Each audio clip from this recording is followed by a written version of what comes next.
بسم اللہ الرحمن الرحیم۔ شروع اللہ کے بابرکت نام سے جو دلوں کے راز خوب جانتا ہے۔ دیکھتی آنکھوں سنتے کانوں کو کوئٹس اوورال کی جانب سے سلام پیش کرتے ہیں۔ ایک کفن چور کا واقعہ جو ہر دفنائے گئے مردے کا کفن چرا لیا کرتا تھا۔ ایک رات اس کے ساتھ قبرستان میں کیا معاملہ پیش آیا، آئیے جانتے ہیں اس ویڈیو میں۔ ایک بزرگ جن کا نام حضرت سیدنا ابو اسحاق رحمۃ اللہ علیہ ہے، آپ فرماتے ہیں کہ ایک شخص ہماری محفل میں آیا کرتا تھا مگر اس کا آدھا چہرہ ہمیشہ چھپا رہتا تھا۔ ایک مرتبہ میں نے اس سے پوچھا، تم اپنا آدھا چہرہ کیوں چھپائے رکھتے ہو؟ اس کی اصل کیا وجہ ہے؟ مجھے اس بارے آگاہ کرو۔ اس نے کہا، اگر آپ اتنا ہی اصرار کر رہے ہیں تو میں آپ کو یہ معاملہ بتا دیتا ہوں۔ اجازت ملنے پر اس نے اپنی داستان عبرت کچھ اس طرح سنائی۔ اس نے کہا کہ میں ایک کفن چور تھا۔ میں نے کئی قبروں سے کفن چرائے۔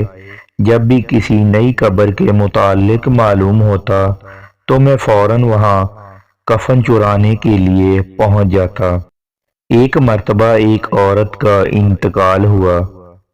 جب اسے دفنا دیا گیا تو میں رات کے وقت قبرستان پہنچا اور قبر کھودنا شروع کر دی اور کفن کی ایک چادر نکالی اور دوسری چادر کھینچنے لگا تو اچانک اس عورت کے بے جان جسم میں حرکت کی اور چادر کو تھام لیا۔ میں نے کہا، تمہارا کیا خیال ہے؟ تم مجھ پر غالب آ جاؤ گی؟ ایسا ہرگز نہیں ہو سکتا۔ یہ کہہ کر میں نے گھٹنوں کے بل بیٹھ گیا اور پوری قوت سے کفن کھینچنے لگا تو عورت نے ایک سیدھے ہاتھ کا تھپڑ میرے چہرے پر مارا۔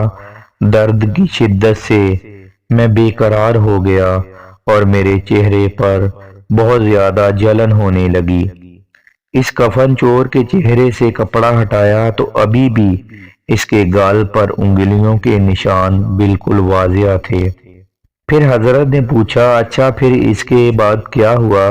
تو اس نے کہا، پھر میں نے چادر واپس اس عورت پر ڈال دی اور جلدی جلدی قبر پر مٹی ڈال کر برابر کر دیا اور پختہ ارادہ کر لیا کہ جب تک بھی جیوں گا کبھی بھی کفن نہیں چراؤں گا۔ اللہ میرے سب گناہوں کو معاف فرمائے اور مجھے توبہ پر استقامت عطا فرمائے۔ حضرت سیدنا رحمۃ اللہ علیہ فرماتے ہیں، اس کفن چور کا سارا واقعہ لکھ کر میں نے حضرت سیدنا ابو ازاری رحمۃ اللہ علیہ کی طرف روانہ کیا۔ انہوں نے جواب لکھ کر بھیجا کہ اس سے پوچھو، جو مسلمان قبلہ روح دفنائے گئے تھے، کیا ان سب کے چہرے قبلے کی طرف تھے یا قبلے سے پھر جھکے تھے؟ اس نے کفن چور سے پوچھا تو اس نے کہا، میں نے جن لوگوں کے کفن چرائے ان میں سے اکثریت کے چہرے قبلے سے پھر جھکے تھے۔ حضرت سیدنا ابو اسحاق رحمۃ اللہ علیہ فرماتے ہیں کہ میں نے یہ بات لکھ کر حضرت ابو ازاری رحمۃ اللہ علیہ کی خدمت میں بھیجی تو انہوں نے جواب میں یہ تحریر بھجوائی کہ انا للہ و انا الیہ راجعون۔ اسحاق رحمۃ اللہ علیہ جن لوگوں کے چہرے قبر سے پھر جھکے تھے، ان کا خاتمہ سنت پر اور ایمان پر نہیں ہوا۔ میرے پیارے دوستو، اللہ ہمیں اپنی حفظ و ایمان میں رکھے اور ہمارا خاتمہ ایمان اور حضور پاک صلی اللہ علیہ وسلم کی سنت پر فرمائے۔ اس داستان عبرت میں ہمارے لیے عبرت کا سبق موجود ہے۔ کتنا تشویشناک معاملہ ہے کہ جو لوگ سنتوں سے منہ موڑ لیتے ہیں اور اس شریعت پر عمل پیرا نہیں ہوتے اور دنیا کو دین پر ترجیح دیتے ہیں، ان کے ساتھ قبر میں انتہائی عبرت ناک معاملہ ہوتا ہے۔ پیارے دوستو، قبر اور آخرت میں لمحہ بھر کا عذاب بھی برداشت سے باہر ہے۔ ہمارے نازک جسم جہنم کی بھڑکتی ہوئی آگ جو دلوں تک پہنچنے والی ہے، اس کا مقابلہ نہیں کر سکتے۔ اگر اسی طرح غفلت بری زندگی گزارتے رہے اور اسی حالت میں موت آ گئی تو بہت ذلت اور رسوائی اور دردناک عذاب کا سامنا کرنا پڑے گا۔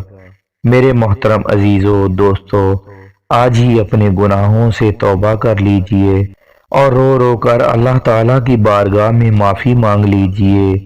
مومنوں پر رحم و کرم فرمانے والے نبی کریم صلی اللہ علیہ وسلم کی سنتوں کو اپنے دامن سے وابستہ کر لیجئے، درود و سلام کی کثرت کیجئے، عبادت اور ریاضت کی طرف راغب ہو جائیے۔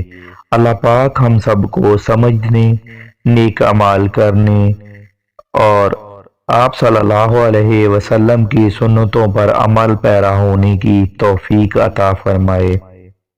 اپنی دعاؤں میں یاد رکھیے گا۔ اللہ پاک ہم سب کا حامی و ناصر ہو۔ والسلام۔